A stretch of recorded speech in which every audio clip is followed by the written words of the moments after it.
ওগো স্বামী, আমি মরে যাওয়ার পর আমার 3টা চাওয়া আপনাকে পুরা করা লাগবে। আলী কান্দার বলে, ফাতেমা, দুনিয়ার জীবনে গরিব ছিলাম বলে তুমি কিছুই চাইলা না, মরার পরে তুমি কি চাইবা ফাতেমা?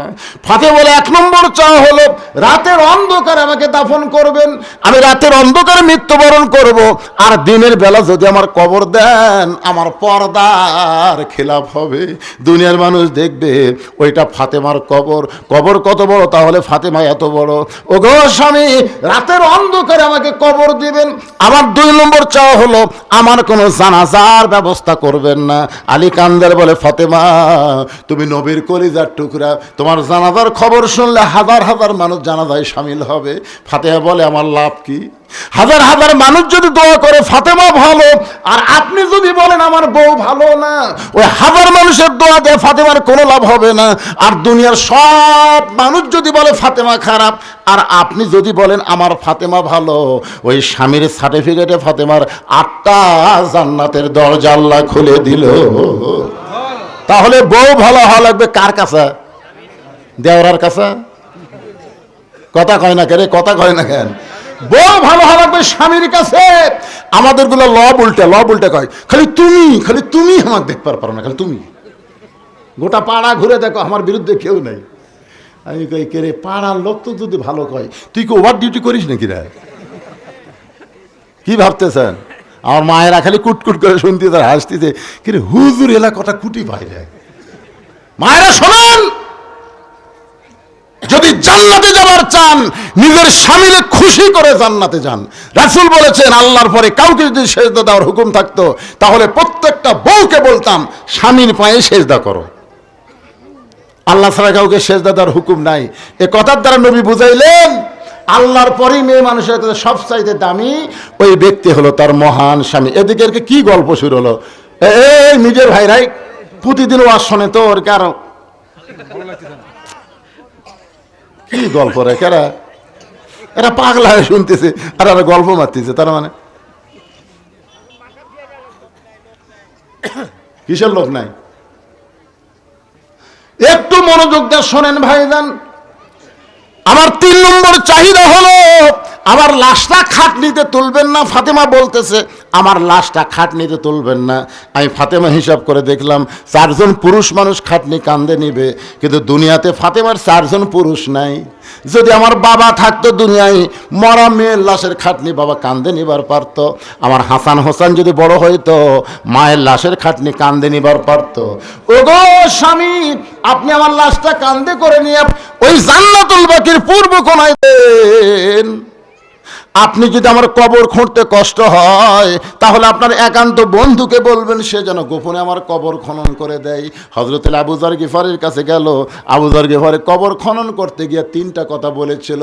1 নম্বর কথা হলো, কবর রে, তুই কি জানিস তোর মধ্যে এমন একজন মহিষী নারীকে রাখা হবে আল্লাহ নবীর মেয়ে হওয়ার পরেও তাকে মা বলে সম্মান করেছে। এ কবর, খবরদার বেয়াদবি করিস না। তোর মধ্যে এমন একজন মাকে রাখা হবে যার 2টা সন্তান জান্নাতি যুবকদের সর্দার। রে কবর, খবরদার বেয়াদবি করিস না। তোর মধ্যে এমন একজন বিবিকে রাখা হবে যার স্বামী হলো আসাদুল্লাহিল গালিব।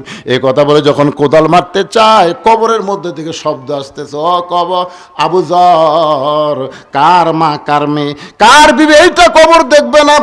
আমল যদি ভালো হয় কবর জান্নাতের বাগান হবে, আমল যদি খারাপ হয় কবর জাহান্নামের গর্ত হবে।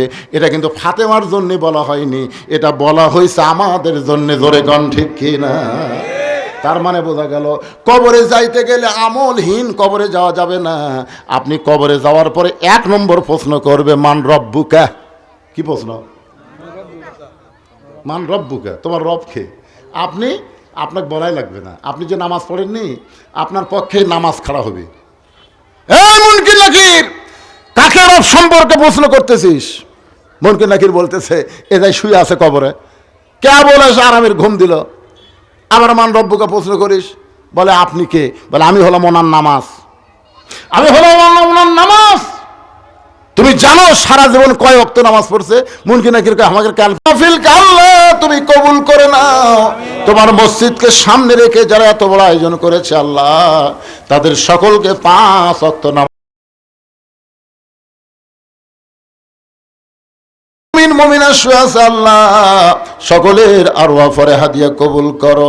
আমরা যারা হাত তুলেছি আমাদের জনম দুখুনি মা যাদের কবরে গেছে আল্লাহ মেহেরবানি করে মায়ের কবরকে জান্নাতের টুকরা বানাও।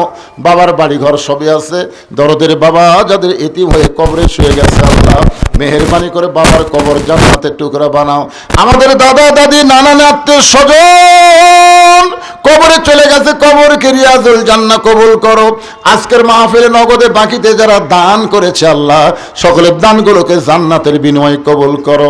মসজিদকে কবুল করো, মসজিদের সভাপতি কবুল করো, সহসভাপতি কবুল করো, সেক্রেটারি কেশিয়ার সদস্য ইমাম মুয়াজ্জিন মুসল্লি খতিবকে আল্লাহ কবুল করো। আজকের মাহফিলের সম্মানিত সভাপতিকে আল্লাহ তুমি কবুল করো, সহসভাপতি কবুল করো, প্রধান অতিথি বিশেষ অতিথিদের আল্লাহ তুমি কবুল করো। আল্লাহ বিএনপি নেতারা দোয়া চেয়েছে আল্লাহ তারেক জিয়ার জন্য, তার মায়ের জন্য আমরা দোয়া করি আল্লাহ আল্লাহ তাদেরকে পরিপূর্ণ সুস্থতা দান করো, দেশের খাদেম হিসাবে তাদেরকে কবুল করে নাও আল্লাহ।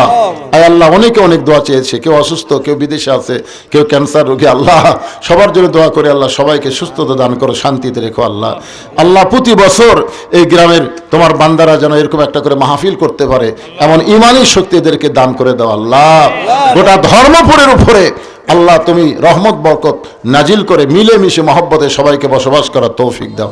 আমার মা বোনদের যে দোয়া করে আল্লাহ মা ফাতেমার মতন চরিত্র দাও, পদ্মা দাও, আবেদা সালেহা কবুল করে নাও। সুবহান রাব্বিকা রাব্বিল ইজ্জাতি আম্মা ইয়াসিফুন ওয়া সালামুন আলাল মুরসালিন আলহামদুলিল্লাহি রাব্বিল আলামিন। ওয়াজাল আখিরাতি কালিমাতুনা ইনদাল মাউতে। সকলে পড়েন লা ইলাহা ইল্লাল্লাহু মুহাম্মাদুর রাসূলুল্লাহ সাল্লাল্লাহু